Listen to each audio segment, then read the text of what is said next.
عظمت قرآن زندہ باد، عظمت قرآن زندہ باد۔ حضرات ذی وقار، ہم مسلمان یہ عقیدہ رکھتے ہیں کہ قرآن پاک پر ایمان لانے کے بغیر ہمارا ایمان مکمل نہیں ہو سکتا۔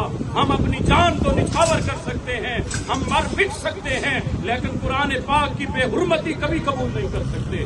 نعرہ تکبیر، اللہ اکبر، نعرہ رسالت، نعرہ رسالت، عظمت قرآن، عظمت قرآن، عظمت قرآن زندہ باد۔ آفاق کے ہر ہر گوشے میں قرآن سنا کر دم لیں گے، اب رکنا نہیں، اب تھمنا نہیں، فردوس میں جا کر دم لیں گے۔ حضرات ذی وقار، آج یہ بج بلال ایسوسی ایشن، یہ حکام اعلیٰ اور بالا سے، یہ حکومت وقت سے اور اقوام متحدہ سے یہ مطالبہ کرتی ہے کہ سویڈن میں جس ناہنجار نے، جس ناپاک نے، غیر مسلم نے قرآن پاک کی بے حرمتی کی ہے، ہم یہ مطالبہ کرتے ہیں اس کو کیسے کردار تک پہنچایا جائے۔ نعرہ تکبیر، اللہ اکبر، نعرہ رسالت، یا رسول اللہ، نعرہ حیدری، یا علی۔